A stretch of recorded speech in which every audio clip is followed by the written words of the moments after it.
Hi everyone, my name's Steve. Hi everyone, my name's Stephen. I'm going to show two things this morning. One's going to be really, really short, and the other one's going to be a little bit more involved. The first one is just expose you to a tool. It's a tool called Galaxy.ai, which I came across through some advert on the Facebook or something like that, sort of thing. And it's basically an AI tool aggregator. And it just brings together a whole bunch of AI tools. So rather than you having to go and pay $20 a month to Anthropic and OpenAI and Google and whoever else, you give them your $20, they give you a certain number of credits, and then you have access to all of those tools, including their latest models, et cetera, et cetera. Very heavily focused towards image and video, but I'll show you in a second what that looks like.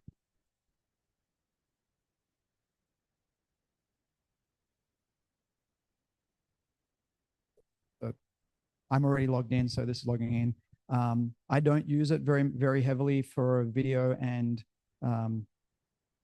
image editing, but because it gives you access to all of the LLMs, basically, one of the things that I have found very useful that I do use it for is something called Chat Arena. So again, I'm not going to go into this very much other than, and that's what it does. But this is an area that I find really interesting, which is this to then be able to, yeah, I don't know what's going on. Just swapping microphones. Okay. And so what I find really useful here is the ability to submit the same prompt right at once, submit it to several up to 4 different LLMs, and you get to compare the responses. In general, what I have found is Google does a pretty good job on most things. So that has started to become my default. As I said, you can have, if I can get this out of the way, you have up to 4 of these, and you get to basically choose which model you want in each one of these windows. So if you want, okay. So if you want, you can, again, these are all the different tools you can choose. So you can do Perplexity if you want. You can do, Quen if you want one of those. They got rid of one, which is one of the Chinese ones was on here, and it's not here anymore. You can also do it by, for example, if I wanted to go to Perplexity and I wanted to look at their different pricing models, I can go for their Pro if they have one, or a high, or a medium. So apparently they have a medium one, et cetera, et cetera. And so then I can just type a prompt in here. I'll just type something really stupid really quickly. It does give you access, obviously, if you go for Anthropic, it makes a little bit more sense to do something like what's their Pro model. You can go, okay, so Opus 4.1 is the one that they're offering here as their Pro model kind of thing. It'll give you a little warning that this is going to cost you a little bit more, but you can get to choose. So you get to choose your 4 models that you're going to submit everything to, and then you get to write a prompt down here, and you get to see the responses. Once you've done that, it also is smart enough to save your previous ones. So if I scroll down here, you can see previous ones. This is something that, as an example, I'll just click on this one. This is something that I was doing for, if it'll let me click. Apparently not. I was doing for, there we go, it's just slow. I was doing for something else, a little other project that I was doing where we were building a customer support agent, like the after hours receptionist for this company here in San Diego called Jaunt Coffee. They didn't ask us to do it. We were just doing it as a little bit of our own internal exercise. And so you can see, this is the prompt that I submitted. If you look at them, all 3 of them have the same prompt. And then you can get to see like what was the response from each one of them. So in this particular case, I chose to use Perplexity, Opus, Anthropic's Claude, and Gemini for that particular one. So that's just a quick overview of this particular tool. Like I said, very heavily oriented towards image editing and video editing. This is the feature that I find the most useful and what I have used mostly. Any questions on that? Otherwise, I'll move on to the more interesting one.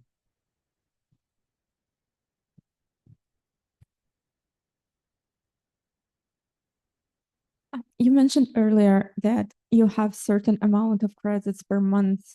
Are the credits basically the tokens generated by LLMs, or what are the credits? Somewhat. So you get, for the basic level that I signed up for, if I go back to the main page, I think it'll show you. Nope, I've got to go to all tools. It'll show you the number of credits. You get 15 million credits, which I think are sort of approximately tokens per month. The nice thing is, if you look down here, it says available credits. I've got 52. They accumulate month to month to month. So if you don't use them all, they accumulate, which is really nice. Now, last week, one of the tests that I did is I did actually generate a little 8-second video using Nano Banana Pro. So the most advanced model that this thing has access to right now. It cost me 1 million token or 1 million credits to produce an 8-second video. So that was kind of an idea, gave me an idea of roughly how much you would burn through. So if you're doing some serious video editing, I think you'll burn through the 15 million really, really quickly. But certainly for the sort of thing that I've been doing, which is just using it mostly for chat sort of thing, I burn nothing. Thanks.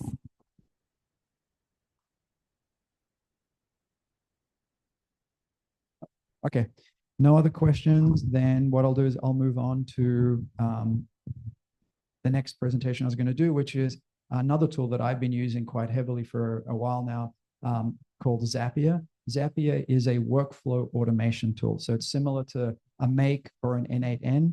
I think it's a little bit simpler than N8N. For example, Zapier does a great job of basically obfuscating all of the complexity behind managing API keys, et cetera, et cetera. When you integrate with another system, it basically just asks you to log in with your password, username and password, and then it handles everything else in the background. You don't need to worry about, did it generate an API key? Did it generate a token, et cetera, et cetera? It just handles that in the background. So that's one really, really nice feature. The other one that I've tended to use Zapier more so than like N8N, for example, is Zapier has been around for a really long time. They have about 8,000 integrations at this point in time. N8N by comparison has about 1,400, 1,500, something like that. So for odd things, like for example, I'm helping out a cleaning company up in Vancouver. They use what's known as a field management service. So the software that they use to manage the cleaners in the field is called ZenMaid. Zapier has an integration and N8N does not, for example. So that's another reason why I've tended to steer towards this one. Plus, it's just really easy. It's kind of like, you'll see as I give you a demo. So I'm going to show you two uses or two ways that they've integrated AI into this. Let me give you a quick overview really quickly of the things that it has available in it. I'll just take 30 seconds. I'm not going to go into each one of them. And then I'll actually create a workflow for you guys. So the Zaps are basically the workflow. So each workflow that you set up, for example, something like look for an email in my Outlook, and if it has a certain criteria, like certain subject or it's from a certain person, then go and do something in another system, like add that email to your CRM system or add a note in the CRM system, something like that. That is a Zap. And so you can have all of these different Zaps, for example. Tables, what they sound like, it's just basically their equivalent of an Airtable. So you can have a table that you can then reference from different Zaps without having to worry about what's the database and managing the database in the back end. It's just like a Google Sheet kind of thing, right? So that's built into them. Forms also is what it sounds like, which is just a form that you can create that you can then embed somewhere else, or you can share out the link and then people can access it directly, from which typically people will then gather information that they stick into a table and then have other Zaps, other workflows that run based on that. Chatbots, I've only just started playing with. It's what it sounds like. It's literally your ability to set up a chatbot. So I'll hopefully have more to report on that in coming weeks when I've actually finished developing one, but I'm playing around with developing a customer, I'll call it customer support agent, but kind of the little thing that would pop up on your website if you wanted to ask it some frequently asked questions type thing. So I'm playing around to see how hard it is to do one of those and how well it does with that. Canvases is nothing more than just literally a canvas that you can draw things out. If you're planning how I'm going to create a whole bunch of workflows to support a particular business or a particular project, it also has a really nice feature where you can point it at a particular project or folder and say reverse engineer all the workflows in here, and it'll then draw them, right? So kind of the equivalent of when you go into a database and you tell it to create a schema, a diagram from the database itself, kind of the equivalent of that. And then agents, what they sound like agents, I haven't really had a chance to play with that, which is developing agents just like everybody else's agents have. So that's really quickly an overview of the different things that it offers. Any questions there before I get into this creating a Zap? So you're saying this is also an AI tool aggregator? No, this is not an AI tool aggregator. Oh, just so Galaxy.ai was the only one you mentioned, right? Correct. So far? Okay. Yes. This is a workflow tool. So it's in that can call AI. Yes, and I'll show you how to do that. So it's basically a workflow tool. Yeah. Okay. So I know in the past, Zapier, Make, and at least N8N were kind of classified as robotic process automation. And now they seem like they're pivoting. They don't use that moniker anymore. It's as an AI enabler, is what I'm saying. I would say that they were always a little bit more than robotic, but they tended to be more towards robotic, right? And now they're, let me show you, and then you'll have a better opinion about it. So what I'm going to do is I'm going to create a Zap. I should have opened one more. Interesting. I need to open. While you're doing that, Stephen, I'll just say, no company or tool is cool unless it has AI in the name, right? That's true. Yeah. So what I'm going to do here as I'm waiting for this to come up is I'm going to actually create a Zap or one of these workflows from scratch. I've already got a prompt that I developed beforehand. I'm going to use AI in two ways in this particular thing. So I'm actually going to use its built-in AI tool to create the whole workflow itself. And you'll see that it'll get 70, 80% of the way and then just fall over itself. But that's still better than nothing, sort of thing.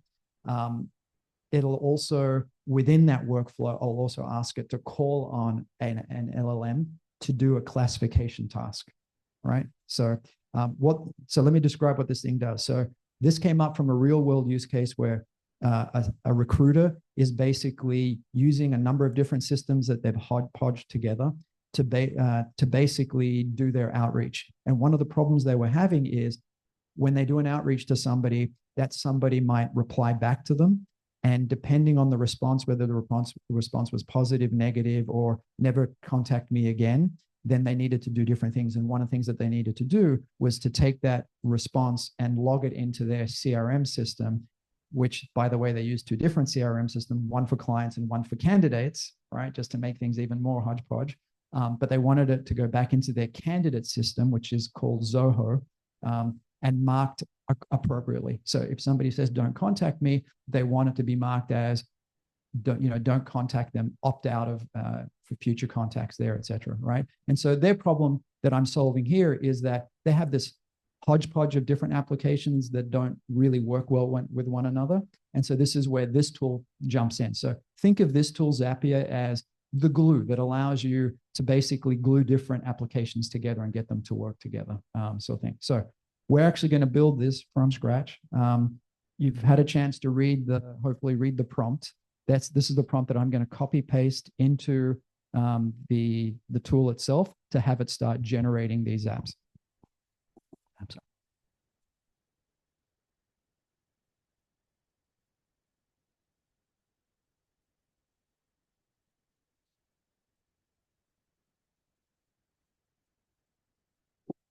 Creating one from scratch. Give it a second.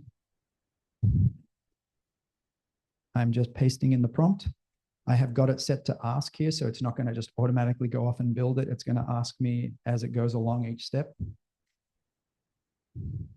And then I'm going to start building it. This will take about 5 minutes or so total before we get stuck.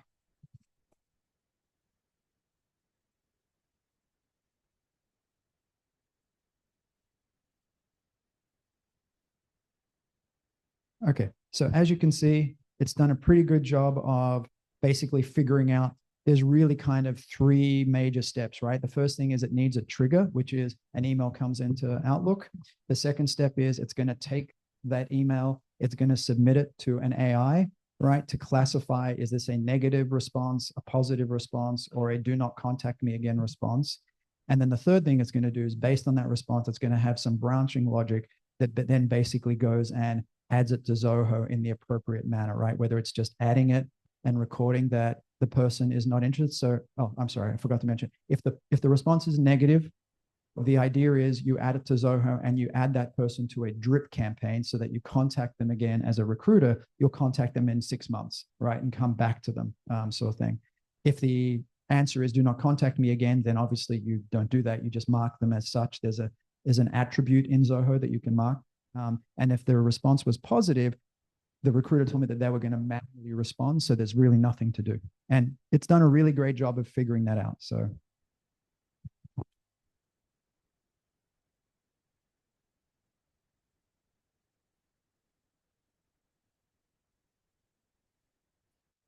now I'm telling it to go ahead and build it. And it's only going to build the first 1 or 2 steps, and then it'll stop and ask me again.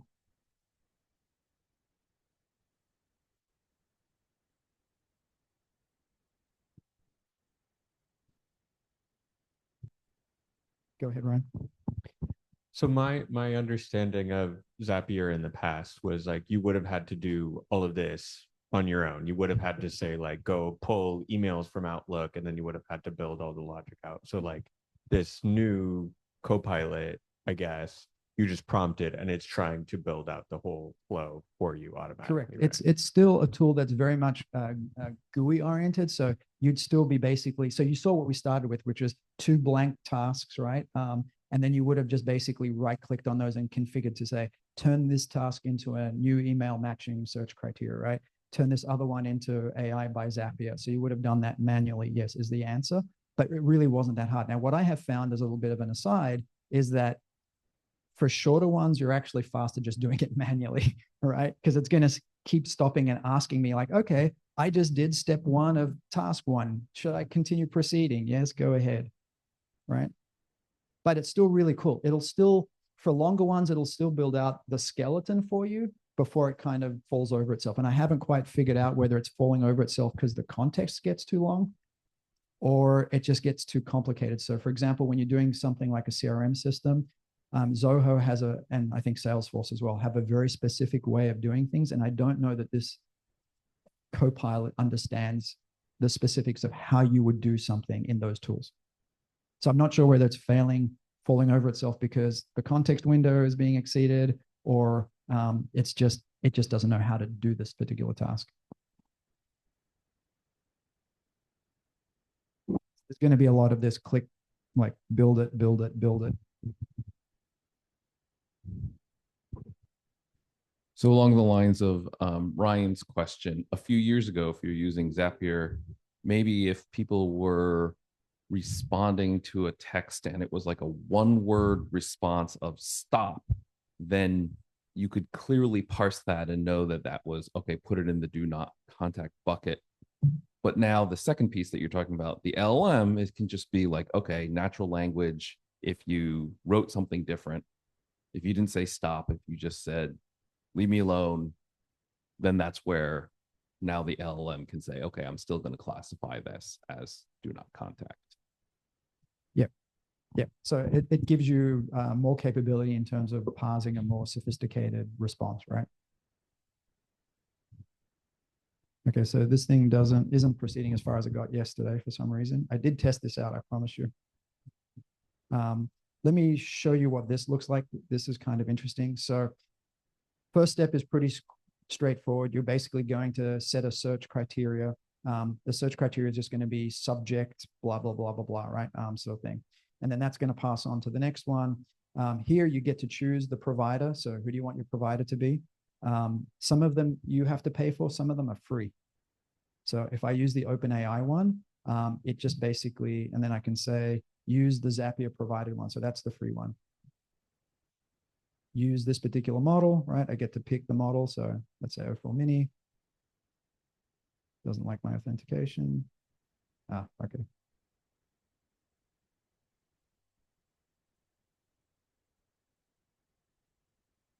Yesterday it was getting further along than it did today, of course. Sort of thing.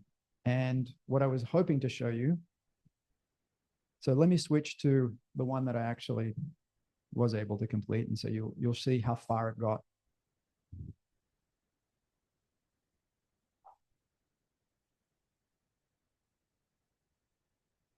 So this is more of what it looks like. This is about as far as it got yesterday. before it started falling over itself. And even then I configured a couple of things. Let me show you again. So this is what it looks like. So it's just going to go through. It's going to look for a subject outreach campaign. That's something I kludged specifically for this demo, right? To make it really easy.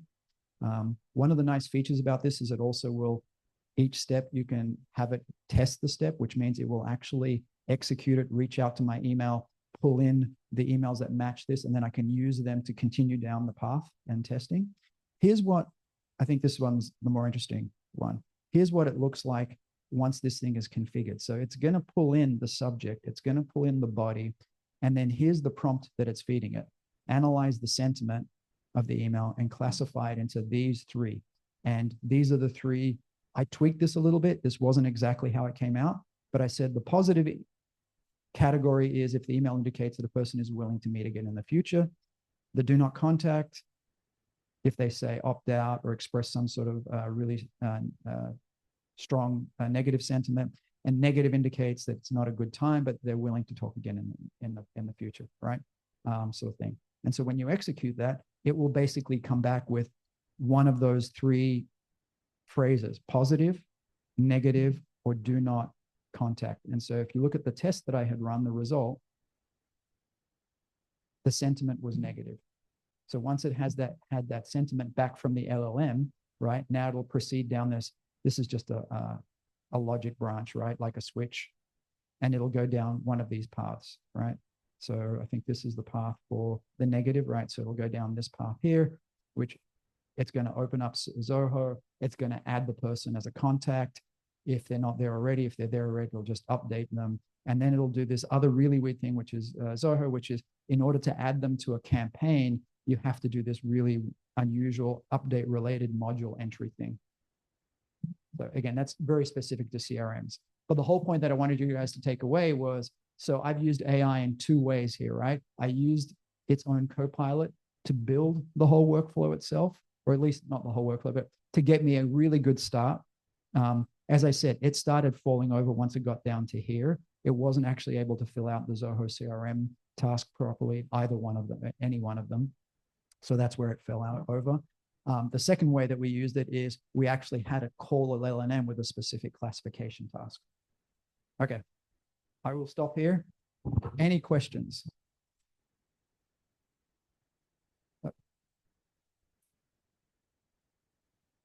So does Zapier automatically support Zoho, or is it going and looking at its publicly facing API and then figuring out how to communicate with it? I believe it's looking at its publicly facing API. I think for some of them, they might have some sort of an arrangement, special arrangement, but for the majority of these 8,000 that it integrates with, it's just their public APIs. Okay, so you could choose from a variety of tools and not.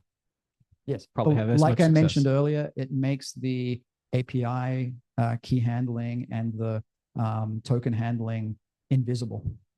So I don't have to worry about it. I mean, literally when you, here, I'll show you. No, that's not where I want to go.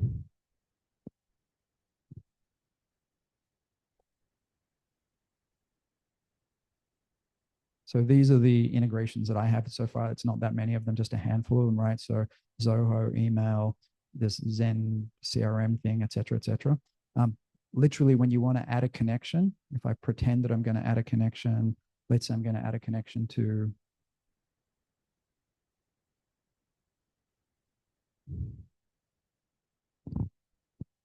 let's say Google Calendar for argument's sake.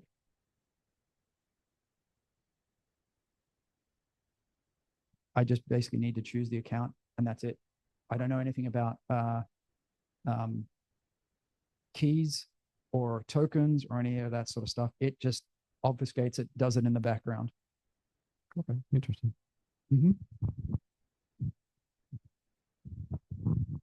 Any other questions?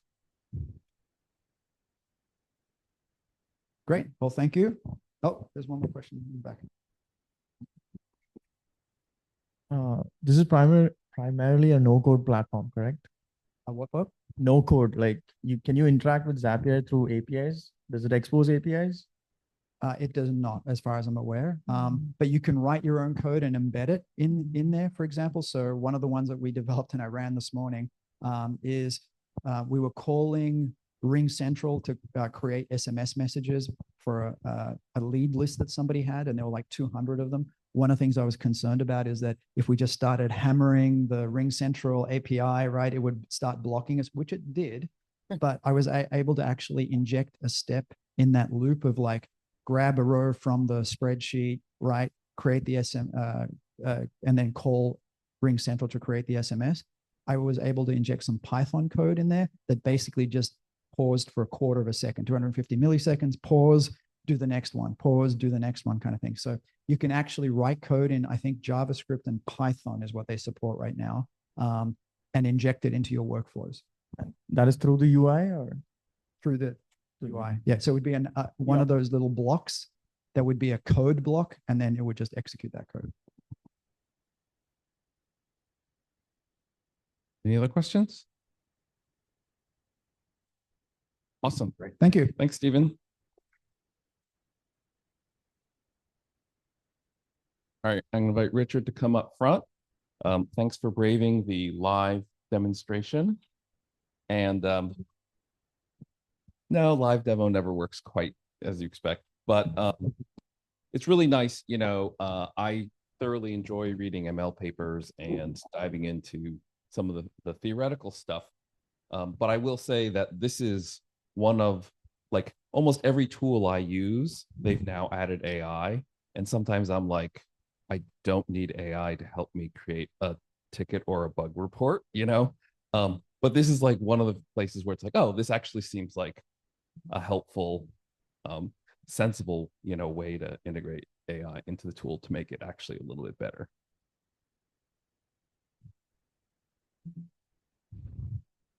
All right, so we're going to shift gears here a little bit. We started with some tools and demonstrations.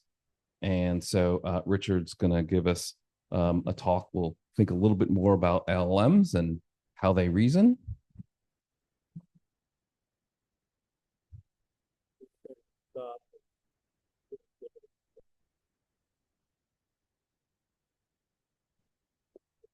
Working.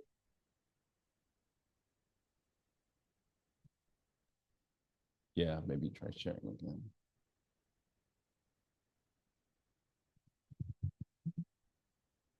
There's nothing blocking.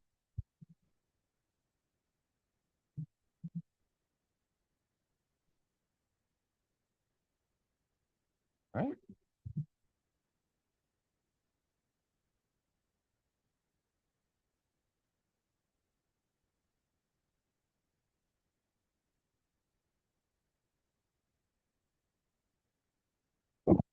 All right, looks good. Yeah, unless you want me to get you a hands-free lavalier. I'll go with this, I guess. We'll see how it Okay. goes. Hi, everyone. My name is Richard Ackerman. The central claim of my presentation is that hallucination and shallow reasoning are not bugs, but consequences of architectural design. So I hope to show that structure and architecture determines capability and limitation. And to test that, and to that end, we want to build intelligence that, if we want to build intelligence, we need to change the structure. Sorry, that was awkward, but I'll get it smoother. All right, so in my, is it okay? Your presenter. Oh, really? I'll just have to leave it as a presenter. Okay. Yeah. Sorry about that. So what I'm going to do first is frame the problem of generative AI as statistical versus ontological boundary, and then visualize a transformer as geometry. And then I'm going to show a case study of addition, and then finally talk about reason as linguistic trajectory. So the reason I'm standing up here to present this to you today stems from a pure accident. I'm not even a programmer. I'm not qualified to be here in the sense that I'm not an AI engineer. I'm not even a programmer, although I learned Pascal and assembly back in college. I'm just a lowly software project manager. But what I do in my spare time is I read philosophy, and particularly the philosophy of Martin Heidegger. So to cut to the chase, in April of last year, I wanted to learn what generative AI is all about. So I decided it was finally time to read Vaswani's Attention is All You Need. And that gave me the most bizarre aha moment. because I realized immediately why LLMs hallucinate, and the reason is ontological. But let me step back a moment. So the field of AI generally recognizes that hallucination is basically a problem of encountering sparse data or statistical boundaries, which is entirely true from an engineering standpoint. But the puzzle is, why doesn't hallucination go away when the model is scaled with more parameters and more compute? Notably, of course, hallucination is reduced by scaling, and yet it doesn't go away. It just shifts the boundary. The answer, I realized, is that this statistical boundary in the language model is a manifestation of an ontological boundary that separates the model from the world. How so? Well, as Heidegger taught me, what makes the world intelligible is that we understand any entity from its relation to all other entities with varying degrees of relevance. And what does QKV attention do? It relates tokens to every other token with varying degrees of relevance. Now let's try to go and see if I can make this more clear. So humans go from world to language. Humans encounter the world first. Perception, action, reveal, relationships between things. From experience, we learn structures such as cause and effect, conditions, quantities, and intentions. Language articulates these already disclosed relations. So language comes later, we get this naturally. These are our priors. Transformers go the other direction. They go from language to structure. Transformers encounter language first. They do not perceive or interact with the world. They learn statistical patterns in text. QKV attention links tokens and propagates relationships. This creates a geometry of significance within language.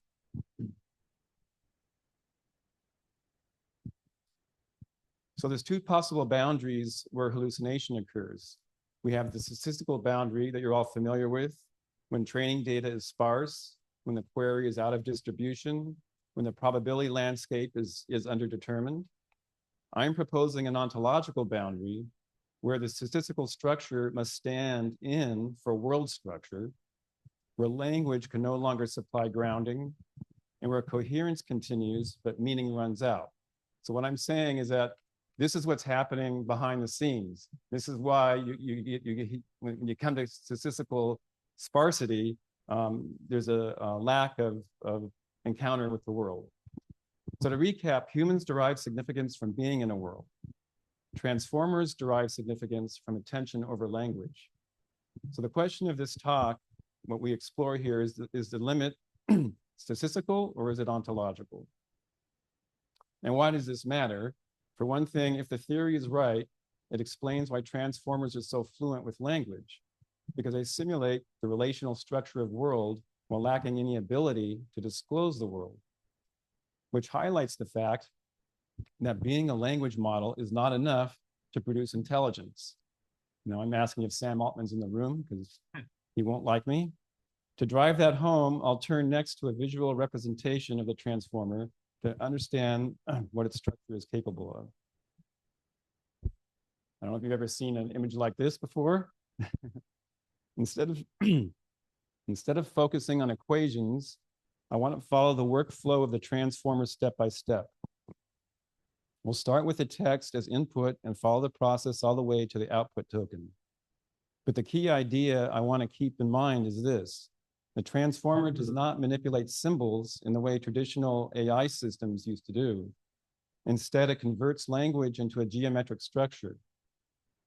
Once that happens, generation becomes a process of navigating that structure, and that geometric structure here is called the semantic manifold. So the transformer does not build an explicit model of the world. Instead, embeddings, attention, and training interact to produce a structured space of relationships between words and concepts. This structure is not designed directly, it emerges from training. That emergent structure is what allows the model to produce coherent language. So the first step in the model is embedding. Tokens are converted into high-dimensional vectors. So words stop being symbols and become points in space. You know, Gary Marcus, is always the one who's complaining that, LLMs need to be restructured or re-architected or whatever, and he wants to make them neurosymbolic. And the symbols disappear at the very beginning, as you all know. You know, it starts with that, but then it has to become geometry. So words that appear in similar contexts end up near each other, and at this point, language has already become geometry. The vertical axis in this diagram represents statistical constraint. A peak is a very strong and specific attractor. It corresponds to a highly constrained continuation where one answer dominates the probability distribution. So for example, the capital of France is Paris, or 2 + 2 = 4. Here, the probability landscape sharply favors one token. A basin is a region where many nearby states tend to flow toward the same cluster of related tokens. We can think of it as a topic or a conceptual region. For example, a geography basin is where cities, countries, and political entities dominate the continuation space.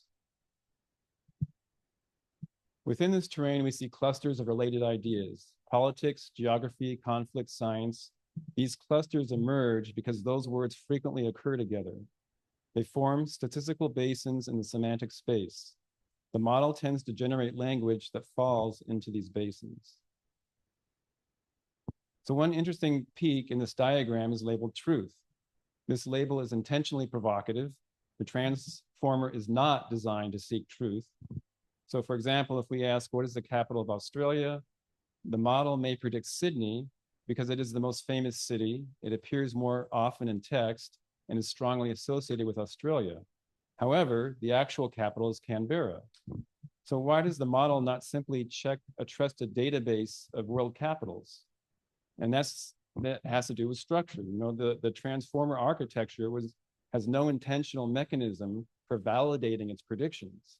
You know, this is very important to keep in mind because the general public has no clue. And so I bring this up as a distinction between statistical versus ontological boundaries. You know, it can't go beyond its statistical geometry. So it can only continue the statistical patterns it has learned from language. And this is where the danger arises because frontier labs often add scaffolding, such as retrieval systems or tool use, so the model can consult external databases. These systems can significantly improve reliability, but that doesn't make the model more intelligent, only more brittle. But in the public's eyes, the LLM appears to continually becoming more intelligent.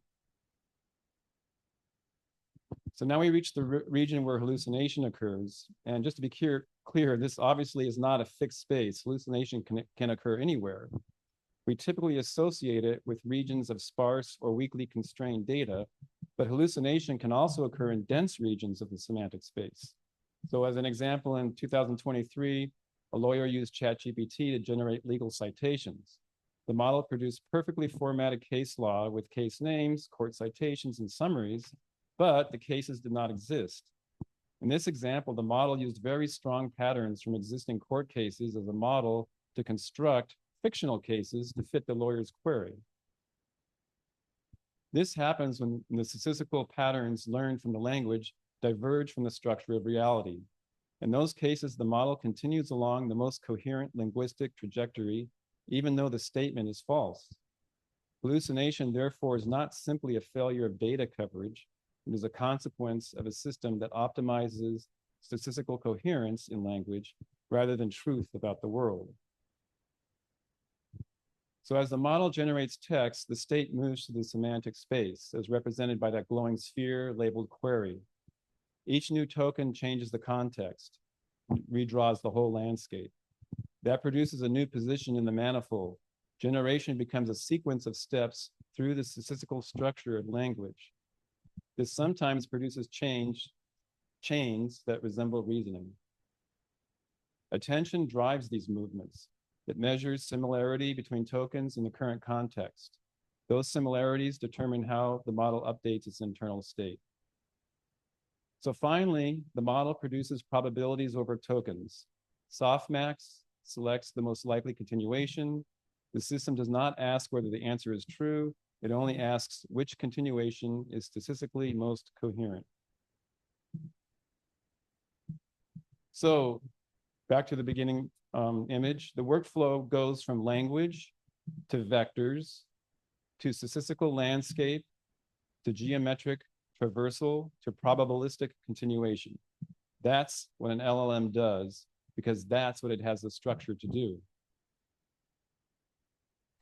When constraints are strong, the path looks like reasoning. When the constraints are weak, the model hallucinates. Both behaviors come from navigating the same statistical manifold. The manifold provides gradients of coherence, not structures for rule-governed reasoning. What emerges are reasoning-like trajectories, but not reasoning itself. So now let's look closer at how a certain form of shallow reasoning is possible. So language already contains structured thought. You know, it's in the sentences that, you know, have been consumed on the internet. It contains conditionals like if then, quantifiers like all sum, causal markers like because and therefore. So it's already in the structure of sentences. And in addition, you know, the model is learning and exposed to proofs and explanations and so on. So the LLM is not learning logic explicitly. It is compressing the statistical regularities of how reasoning unfolds in the text. So the connection between language and reasoning in the transformer is that reasoning is embedded in linguistic trajectories. To illustrate, I'm going to take you now to a case study on addition, but first let's consider how humans add. So human addition unfolds temporally. We add ones, we carry, we add tens, we resolve. It has sequential intentional structure. The transformer, on the other hand, is not temporally unfolded in any way. All constraints are active in parallel, and the carry effect is encoded as relevant invariance, not as a performed act. So there are two key words here that I want to point out, temporally and invariance. The LLM cannot add the way we do because it cannot do anything temporally. The LLM cannot say, let me tackle the ones digit first, and then I'll think about the tens digit. It has to instead look for multiple invariant patterns in parallel. But why invariants? Because invariants are stable, and since the LLM is a coherence engine, it always wants the highest statistical probability. So let's go to the case study now and see what some of those invariants are. And this is compliments of Anthropic, which does all the not all, others do it too, but they're the main ones doing interpretability research. So they did this study of addition, and they asked the model, what's 36 plus 59? So I'll skip the first three steps because you already know them well. Number one, tokens become vectors. Number two is position encoding. Number three is attention heads activate QKV. What I want to look for is just what are the invariants that addition is needing for the transformer. So the first one is you know, very amazing to me, that there's a feature or a neuron that just looks for approximation. So all it wants to know is that 36 plus 59 is around somewhere between 90 and 100. I can't tell you why it wanted to do that, but that's something it did. And then another invariant is the model also activates features related to the ones digit. So 6 plus 9 is always going to have a last digit of 5. And since 36 ends in 6 and 59 ends in 9, we already have the high possibility that the result is going to end in 5. So this is another invariant. And then it has a parity feature where it notices that 36 is even, 59 is odd, and an even plus an odd is always odd. So what it's doing now is it's accumulating these invariants. We don't have an answer yet. Oh, sorry. So for example, we know the result is near 100, the result ends in 5, the result is odd, it's compatible with addition. So it's just taking things that it's very sure of and trying to accumulate them around this query to get a sharper prediction. And then it has to turn those tokens into logits. So 95 becomes a logit of 12.1, and 97 is a logit of 9.2, and then softmax converts those to probabilities. And that's what it's going to need to finally emit the answer. The model emits answer 95, which happens to be correct. But mark well that the answer that an LM gives is always only probable, never certain. the LLM does not know rules or apply rules. It only ever matches patterns through statistical constraints. So even on a simple addition problem like this one, it could sometimes produce 97, for example, if the surrounding context shifts the statistical landscape. Nevertheless, the transformer has found an impressive way to approximate addition. If a human had done this, we would say that's very clever. But you can't really say that of the LLM because this is the only way it can do it. It didn't have a choice. It doesn't have autonomy. It couldn't have done it our way or this way or a different way. It had to do it by pattern matching.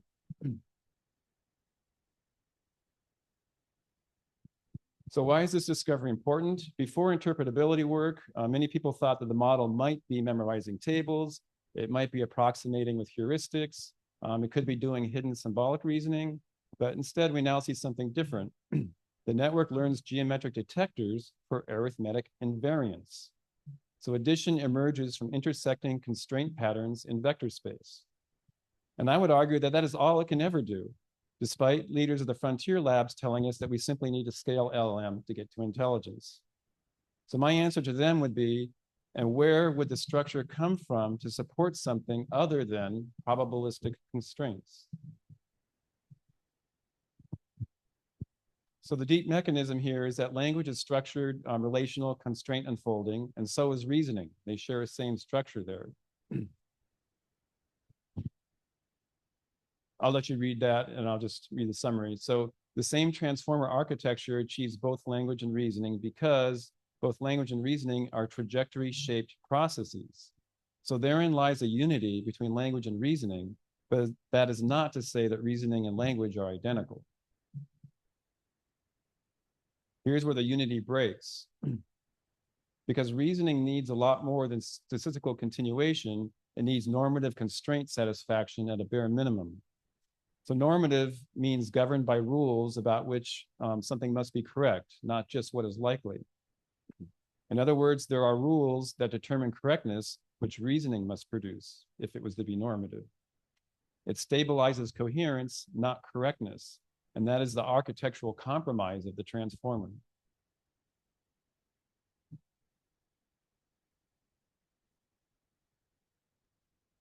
So the power of the transformer architecture is that it can actually reason, but that reasoning is based on following traces of reasoned patterns found in language. The limitation of the transformer is that its reasoning is not grounded in world reality. So it cannot distinguish, for example, between a metaphor and logical deduction. Both are trajectories through semantic space.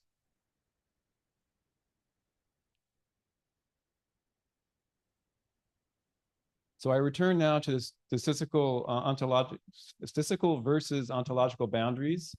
And this is the second to last slide. What scaling does is move the statistical boundary outward, but it does not remove the ontological boundary. At some point, language runs out of grounding in the world, and the system continues producing coherent language without reference to reality. This is why hallucination never fully disappears. I'll leave that for a moment in case you didn't read it all.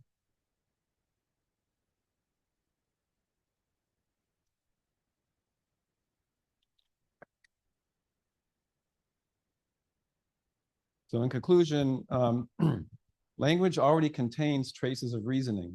The transformer learned to navigate those traces geometrically. That is why it can simulate reasoning, but reasoning traces are not the same thing as reality. Transformers discovered the structure of language. They did not discover the structure of the world. And now I'll take questions. Any questions? Yeah, I've got one on Zoom here. Are you guys able to hear me? Yes. Cool.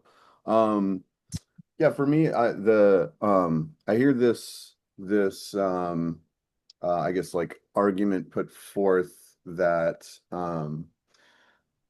due to the structural limitations of a transformer architecture, that models will have some sort of, limitation of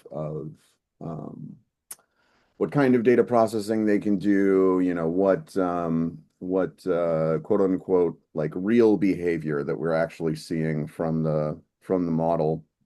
And generally for me, my pushback on most of these is that for the limitations that we've identified in the architecture itself, can we not attempt to mitigate those shortcomings by virtue of the harness in which the model is sitting, i.e., yes, we can't do genuine reasoning from within the model, but could we not build a deterministic or rule-based structure on top of the model and then use the model for what it's good at, i.e. prediction and coherence, and then have the deterministic model on top be leading the model towards the predictions that where you can be coherent, if you are coherent in all the right places, then can you do like an authentic simulation of reasoning effectively? So I guess that's my question for you is yes, we have these limitations in the architecture, but do you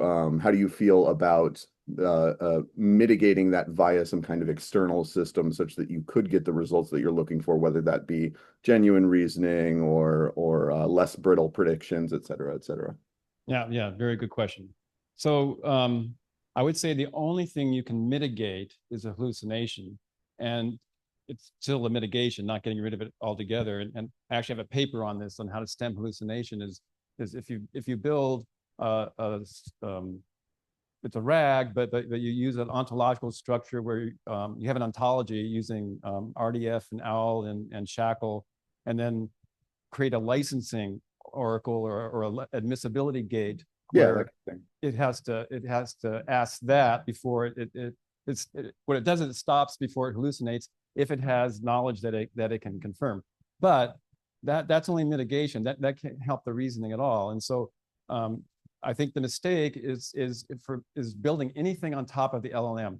The LLM is crucial. It's like a huge discovery. It's a great achievement, but it needs to be in concert, and something else has to be the foundation. Because softmax is ruining everything.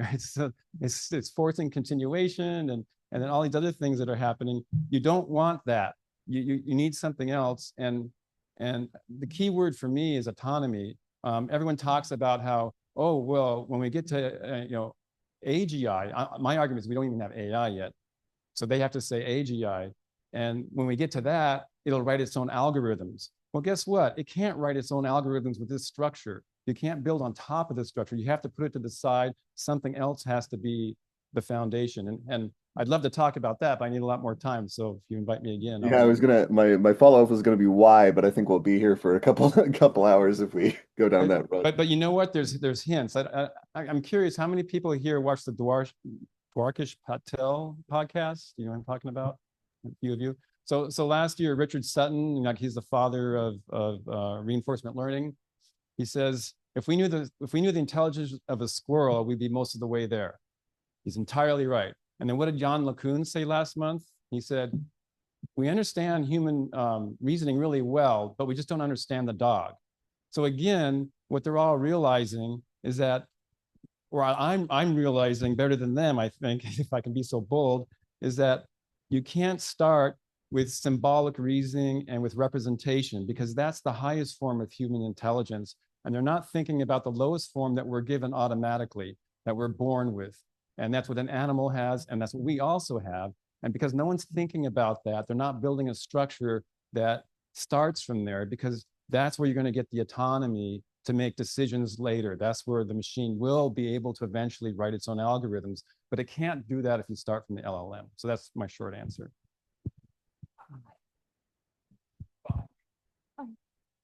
Hi, I'd like to add some comments regarding hallucinations and alignment of large language models. So first of all, there are several technical methods that can help to detect hallucinations. Some of them are based on probabilistic or informatic theoretical perspectives that actually help to measure the divergence of the true generation, like the true answer and the hallucination answer. There is a separate machine learning area of research of people who were able to not to mitigate, but to actually measure and identify the answers where large language models hallucinate. Another approach for this is basically to extract the activations, like some intermediate activations in the model that will help you to understand in which particular part of the model produce hallucination answers. And the probably the easier way just to train linear probe, some simple linear classifier to be able to detect those hallucinations. Another approach for that is used in OpenAI and Claude is basically a reinforcement learning with human feedback, where a bunch of domain experts actually assessing the answers of large language models, and then they created data sets with bad answers that were actually accessed by the experts, and then the models are retrained using this human feedback and reinforcement learning approach. So like RAG is, although is very useful and very easy, there are a lot of methods that actually help to measure and mitigate hallucinations. Yeah, that's true. There's a lot of different ways to approach it. My argument would be that you'll still never get rid of it.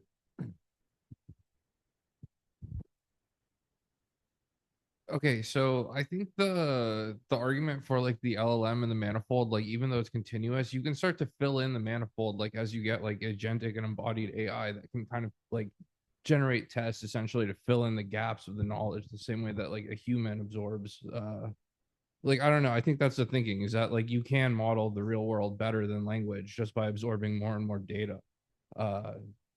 So regardless of whether it gives you like true intelligence, like you can kind of do it. Data is not enough because just to give that one example again, you know, we all have a temporal sense. We live in a world where past, present, and future is just natural for us, and we can draw on that in our thinking and so on. You can't give that to the model, you know, with data. You can't give to the model data to handle contradiction, non-contradiction. You can make it agentic, but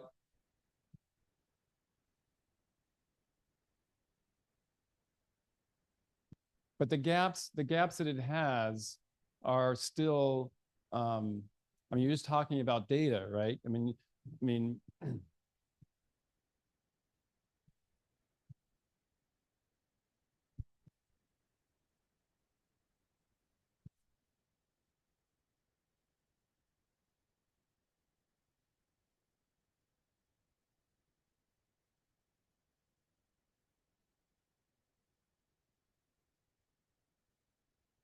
well, I guess the way I would answer that is Richard Sutton himself says, you know, he's the guy who does reinforcement learning, that there's no transferability. There's no generalization possible.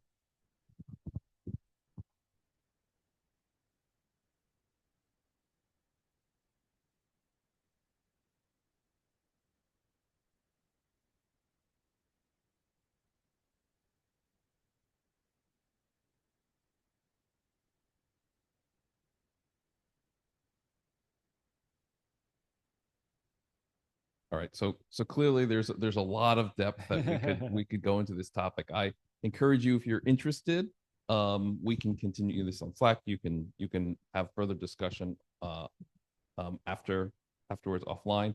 We have time for one more question, so here in the back.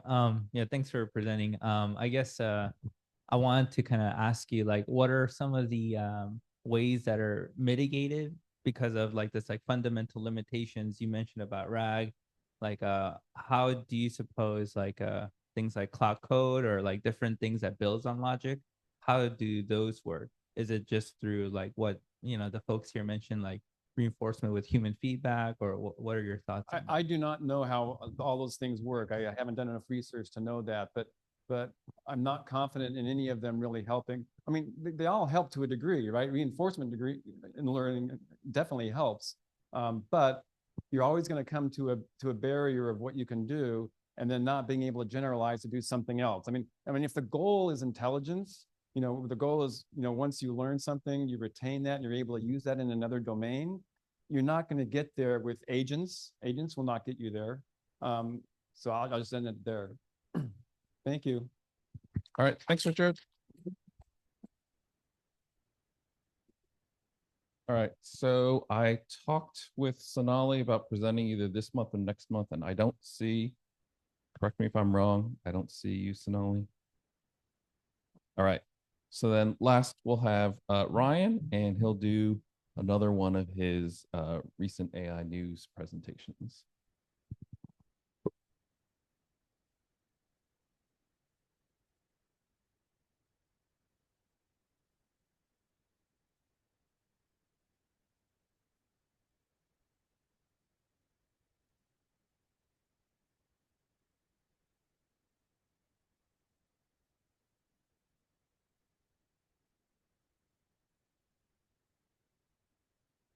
Okay, cool. I will share my doc very quickly. So this is kind of a quickly put together set of the news of the stuff that's happened in AI the past couple months, where we skipped a couple months, so I have a decent amount of stuff in there, but I'll just kind of cover these quickly. We've only got about 20 minutes, so I'll just kind of speed run this. Let me move this out of the way. So the doc is in the Zoom if anyone wants to go click through the links and read them for yourself. So lots of news from OpenAI, multiple model releases. For a while, we had this paradigm where it was like we have a big gap between GPT-3 and GPT-4. Now the paradigm has kind of switched to be like every month or two, we're getting a new version. So actually between the news cycles that we've had 5.3 instant, 5.3 regular, we've had 5.4 thinking, we've had full 5.4. So they release different blog posts and all this stuff throughout. So I'll click on 5.4 just for a second. So this released only a day or two ago. So people are just kind of getting their first opinions out on this model. So it's kind of the same trend that we've seen every month or so. We're getting 1% gain on all these different things. So some of these have shown significant boosts, some of them not so significant. One of the things that people are excited about with this model is it's shown a big boost in terms of computer use.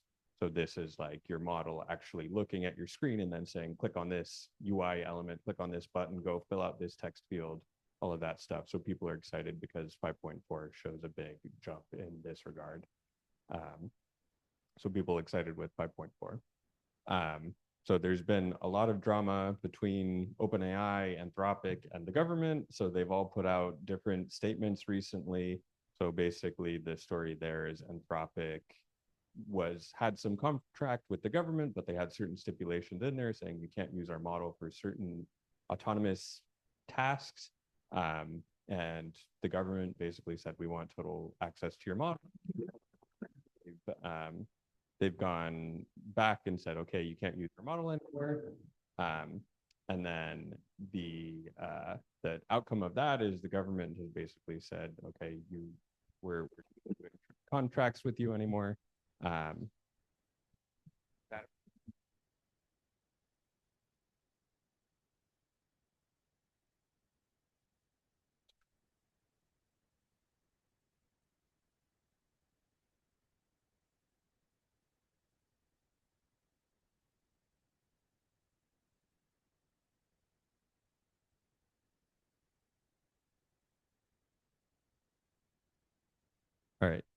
All right. We'll swap that out. Hopefully no more background noise. So a bunch of drama between all the companies and the government. So people have made big stands on which company they want to align with recently.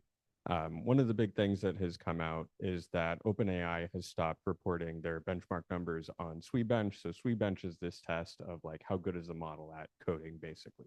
That's what I would simplify it to. And this SweBench has been a long-standing benchmark that people say, how good is this at coding? And the data annotation process for this was very difficult. They actually had 3 annotators go through all the problems, make sure they're valid problems, see if they're solvable, all of this stuff. And now the models have gotten so good that it's just not even like, you don't have any separation between models based on this benchmark. and they showed that now the error rate is basically just down to labeler noise. So the tasks that remain are just basically unsolvable. So you see a number reported that's like 81% accuracy. It's actually 100% accuracy, is just that the last 20% are just totally unsolvable. They also released this EVM bench. I haven't heard many people talking about this. This is something to do with smart contracts and crypto, and basically saying how are the models able to evaluate those things. There's been this continued trend of showing the models making certain like minor scientific breakthroughs on different things. So I won't go into detail on any of them, but just know that people are using these models and saying, basically, can I run this for a whole day? And it comes up with some novel conclusion. It reviews the literature and comes to some conclusion, or it runs some experiments and it figures something out. One of the interesting model variants that got released is this 5.3 Codex Spark. And the whole idea here was basically maybe people are willing to pay even more if the model just goes faster. So I don't know exactly how this works. They either have separate hardware or less concurrency or something like that, but they're doing something where they're basically saying if someone's willing to pay for it to be twice as fast, but it's 10 times as costly, this might be useful for them. So there's this Codex Spark basically showing like we can do this stuff even faster if we just throw more money and more compute at it. This one's a bit old, but ChatGPT's been talking about ads for a while now. So they started running some beta runs showing that they can integrate ads and they'll make more money off of that. Another semi-stale thing, this is all the way back from January. This is Prism. This is their like paper editor. So they have some way that they can kind of integrate an LLM to help you do the formatting of your papers and all of that stuff. I haven't really seen anyone use that, but it's one of the things that they've released. So along with OpenAI releasing a bunch of models, Anthropic has also released a whole bunch of models. So they released Claude Sonnet 4.6. They released Opus 4.6. So both very strong models. A lot of people are using them for coding. One of the interesting scientific cases that I saw for this was Anthropic showed that they actually used, I don't know if it was Sonnet or Opus or which version, but they actually used the model in order to help some navigation on Mars, which they were very proud of. I guess there's some difficult like rover Mars language in order to operate the rover, and then they used it in order to do some pathfinding and analysis of the environment. So they had it drive for 400 meters or something like that. So Anthropic has also released some interesting reports recently. So one of them basically saying what are the risks to the various different labor markets. So I've seen this this plot a bunch of places basically showing how different sectors are going to potentially be impacted by AI. So they're showing certain ones the models are already very capable of, and others it's much less capable of. They also did a report on AI fluency. So this was basically understanding how do people use the different models, and then how do they use it well? How do they use it poorly? Are people getting better with it over time? And so one of the main points that they were showing is like there's some people that are veering off towards just blindly accepting all of the AI outputs, and then there's other people that are actually doing iteration and refinement, and those are the people that are learning how to use it best and actually using it well, because you can kind of go down two different paths. If you're diligent and you actually review all the output, you get better and better and understand how to prompt it well. But if you just kind of blindly prompt it once and then accept whatever it gives you, then you're probably not getting the full value out of it, and you're like propagating hallucinations and everything. One of the interesting things that they put out was also a report basically saying that they have evidence that a lot of the Chinese companies have been probing their model and getting a whole bunch of extractions and then trying to distill based on this. So they have this whole report basically accusing all these different companies, saying they're making a whole bunch of accounts, they're probing our model, they're getting a whole bunch of usage out of it, and then they're training their models off of our outputs. So on Google News, Nano Banana 2, I know a lot of people have been using Nano Banana. They released a new version. Some of the stuff that they're really happy about on this one is the text clarity.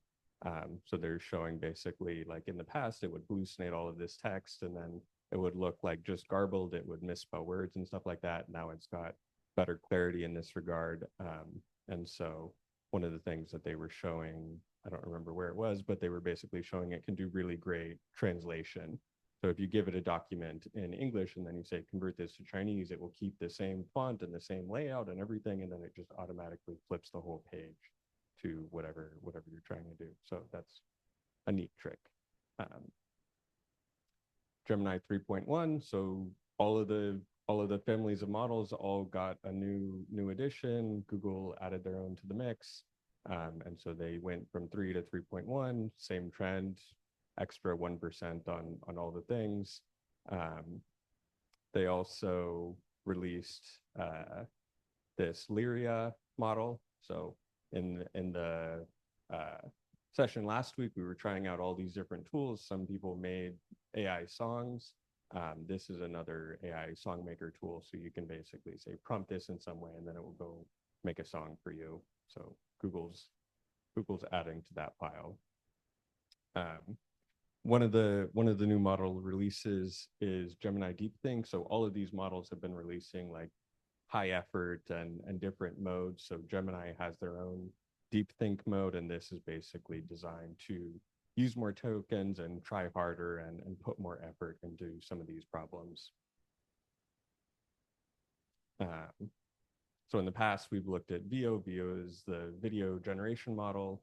And so this is showing like we went to 3.1. Again, it's a little bit better in every way.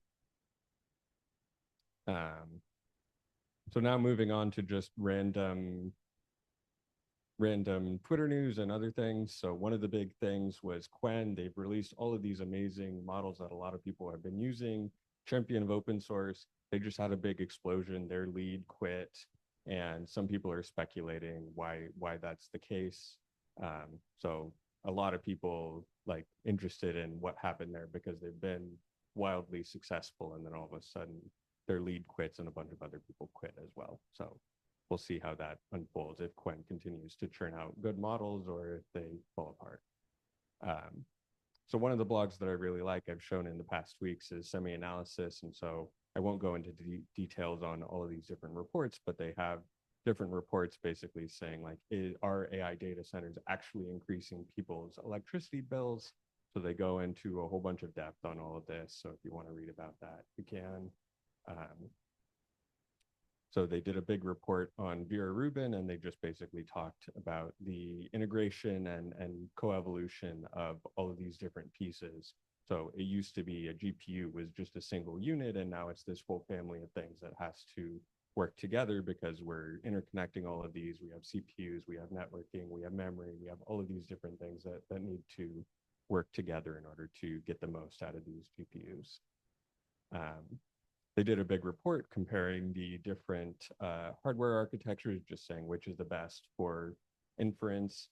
So a lot of focus is put on the training, like we need to train the biggest models, we need the most GPUs hooked together, but then they also did a big report basically saying, what's the cost of inference for all these different GPUs with the different architectures, with the different inference engines. And so they have this big report here basically saying like, what's the trade-off for all of these? Some of them are expensive, some of them are cheap, some of them are fast. There's different spectrums of all different uses. So one of the big trends in the past few months has been that memory cost has gone super high.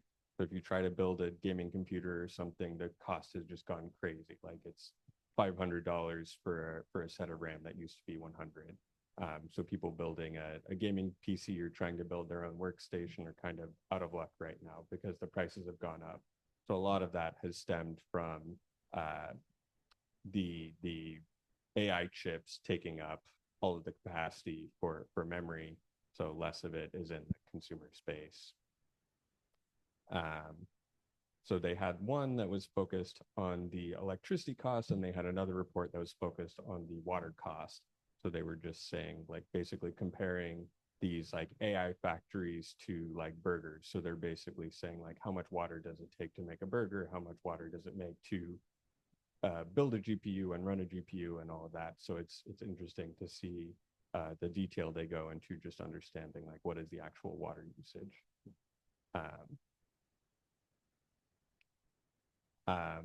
So there's this Agent of Chaos project that has gotten a whole bunch of buzz. So it's kind of funny. One of the authors on this is actually one of the people who used to hang out at this meetup, and then one of the other authors was also here a couple months ago for NeurIPS. And so the idea behind this project has got a bunch of media buzz. Is basically they put a bunch of agents in a Discord server, and then they had them have a bunch of tools and be able to persist memory. And they were using OpenClaw, and they basically said, let's run this for a while and then see exactly what they learn and what they do and what the security flaws are and all of that stuff. So if you want to, there's a bunch of cool stuff that you can dig into there to see what the agents got up to.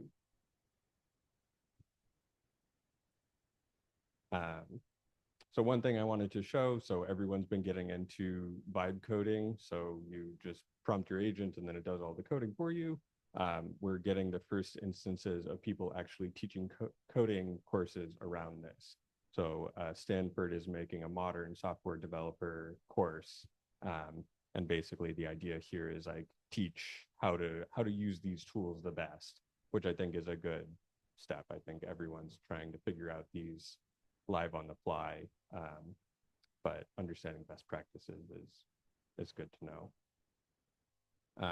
One paper that I want to highlight, Meta put out this paper for agentic code reasoning, and the idea here is basically the agent needs to go through and verify step by step. So if you gate it and you make sure that it's understanding the code correctly, run this snippet and make sure it functions exactly as you expected, and you just force it to go piece by piece rather than just kind of like it hallucinates its understanding of the code and then just moves on to the next step, and then it kind of propagates those errors throughout. They showed that just like this gating step actually helps very significantly. So it makes it significantly more robust if you make it break up its work and then go piece by piece and verify that its understanding is actually what plays out in the code when you run it. So one of the new benchmarks that's popped up is this BS bench. And basically it's this benchmark where they gave a whole bunch of nonsense questions. So it's questions that maybe could have an answer, but you're just kind of stringing along a whole bunch of BS. So Ted's had some examples of this where it's like, if you ask like, what position does Ryan play in the NBA? It will make something up when really it should just say, oh, Ryan doesn't play in the NBA. So this is a benchmark that's just built around that concept. And so they've basically shown like certain models are more prone to just making stuff up and trying to come up with an answer when there really shouldn't be one. So certain models, GPT-4o mini is very bad at this. It just always tries to make an answer. But then if you look all the way at the opposite end, Claude 4.6 Sonnet, pretty reliable at actually rejecting these and saying, okay, that's not a valid question. Let's not even field that. So Hugging Face models this month, I like to do just a little overview of all of the models that have been released and like are getting large traction. So earlier I was mentioning Qwen, lots of very successful models. Their lead just quit, but they also just released this Qwen 3.5 model. This is the most downloaded model from recent past 30 days. So they released this model, is getting a huge spike in traffic. A lot of people love it. So it's this 9 billion parameter model. So it's small, it's pretty easy to interact with. You can run it locally and not have much issue with it. There's this video audio generation model, so LTX 2.3, same as previous months, just faster, more quality. One of the interesting things that popped up in this list was they have taken Qwen 3.5, the model that just released, and then they did fine tunes on top of it, basically saying like remove all of the filtering. So this is just an uncensored fine tune on top of it, basically saying don't reject anything. Just do whatever I tell you. So they've been able to break the model to fine tune it to just be like completely unlocked. It won't do any refusals. If you ask it to make a bomb or do something bad, it will just do it. So interesting trend that people are continuing to just do little fine tunes on top of things. So another one, this is just a fine tune of that Quen 3.5 that just got released.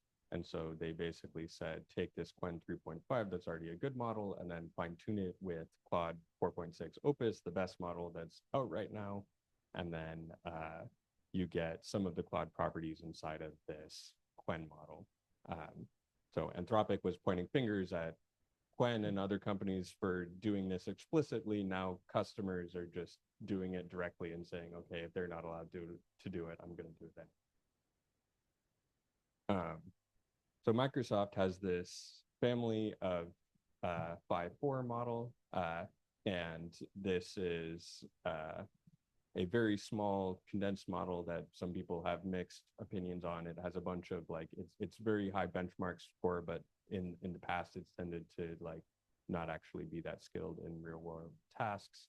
But this is their newest version, so I don't have an opinion on it yet. But in the past, they've kind of been benchmark maxed and not real world useful that much. ZAI, another one of the companies, they've been releasing more models, new versions. So this is their latest release, trended on more tokens, more capable. FireRed OCR. So I work on a bunch of OCR stuff, so this one is personally relevant to me. This is a new team that's kind of entered this space, and they're training an OCR model that looks very capable. It's under the like VLM branch, which is slower but maybe more accurate. Minimax, one of the companies that was accused of copying from Anthropic, they just released their 2.5. And then Perplexity, in the past, I didn't know that they released any models, but they released a small embedding model. And this is based on diffusion pre-training, which is kind of interesting because that hasn't really been done in the past. And then another one on the OCR front that just got released, there's this model called Dodo. And this one's interesting to me because I've been talking about diffusion OCR models for a while. Someone finally did it, and it looks like it's a pretty cool model. So it has the positive traits of it's very accurate like a VLM, but then it can be significantly faster because it runs with diffusion. So very interesting paper. They don't actually release the model, but they have the paper so you can see what the actual outcome was. So that's fun. So that's all I have. Yeah, go ahead. I just wanted to get your thoughts on Claudebot. I've been seeing a lot about it in the news. What is it? Evolutionary, revolutionary? What do you think its limitations are, or its appropriate use case would be? I think it's a very cool evolution where we've just been making things more and more agentic and connecting it to more things and allowing it to control more pieces. My honest belief is that OpenClaw, all of that stuff, I think is probably not going to exist in another 6 months or a year because other players will come in and make more secure variants of it. I saw some report that was saying they're getting like 500 PRs a day or something like that. Like there's a ton of open source effort on top of this, but I think it's a general enough concept that eventually Microsoft or Anthropic or OpenAI or whoever is going to take a more principled stab at it, and then that version will probably fall off. That's my like prediction. Hey, can I add a quick comment?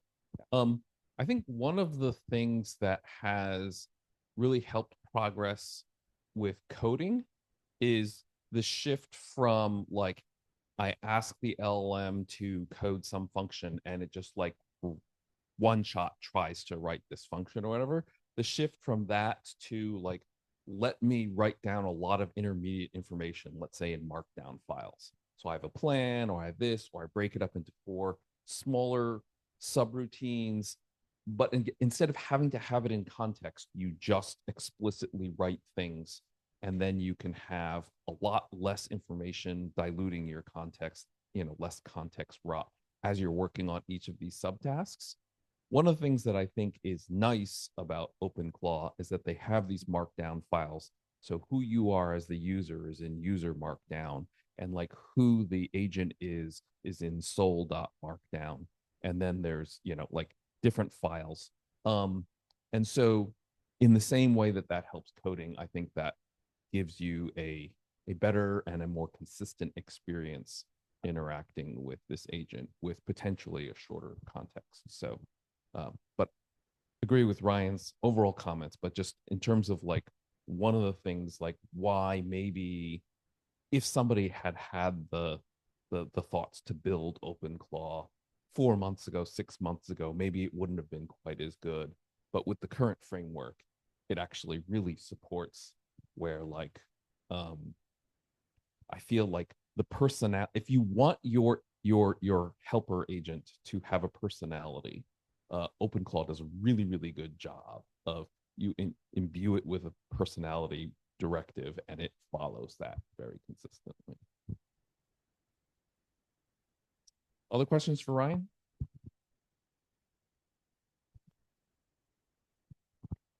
Thank you.